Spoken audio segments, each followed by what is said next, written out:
Australia में मिला हैरान करने वाला मलबा। समंदर किनारे मेटल का मलबा मिला।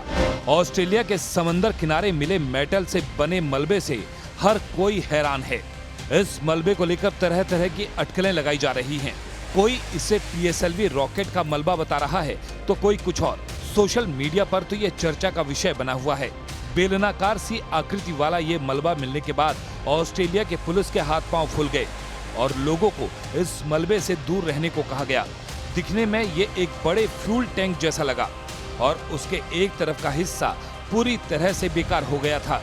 ऐसा लगा जैसे ये किसी रॉकेट से अलग होने के बाद उसका हिस्सा हो और समंदर में गिरने के बाद ये धीरे धीरे ऑस्ट्रेलिया के बीच पर पहुंच गया हो।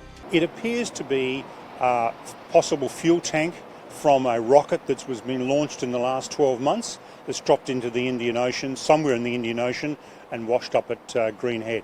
कुछ लोगों ने इसे किसी विमान का हिस्सा बताया, जबकि एक्सपर्ट ने इस तरह की किसी भी संभावना से इनकार कर दिया। There's no chance it's part of MH370. It's not any part of a Boeing 777, and the fact is MH370 was lost 9.5 years ago, so it would show a great deal more wear and tear on the debris. ऑस्ट्रेलियाई space agency ने इस रहस्यमय चीज की तस्वीर tweet करते हुए कहा कि हम अभी इस चीज के बारे में जांच कर रहे हैं।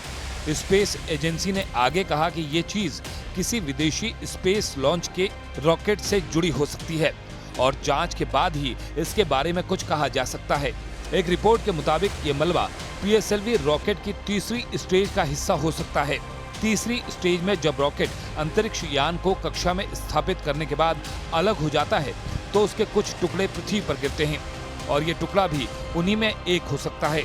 उधर सोशल मीडिया पर इस तरह की चर्चाएं भी जोर पकड़ने लगी कि ये कुछ दिन पहले लॉन्च किए गए चंद्रयान 3 रॉकेट का हिस्सा हो सकता है।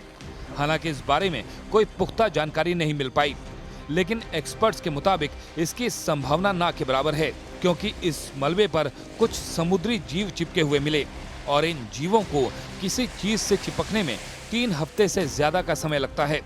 ऐसे में अगर ये मलबा चंद्रयान का होता तो उस पर ये जीव नहीं होते। हालांकि जानकारों ने इस मलबे को PSLV रॉकेट का हिस्सा बताया। हालांकि किसी भी स्पेस एजेंसी ने इस बात की पुष्टि नहीं की। बताया गया कि जब भी एक रॉकेट लॉन्च होता है तो वो कई चरणों से गुजरता है। जैसे जैसे रॉकेट ऊंचाई पर जाता है, इसके स्टेज वजन को कम करने के लिए अलग होते रहते हैं। शुरुआती 2 चरण लॉन्च की जगह से दूर समुद्र में गिरते हैं, जबकि तीसरा स्टेज ऑस्ट्रेलिया के करीब गिरता है और माना जा रहा है कि ये मलबा ऐसे ही किसी एक रॉकेट लॉन्च का हो सकता है।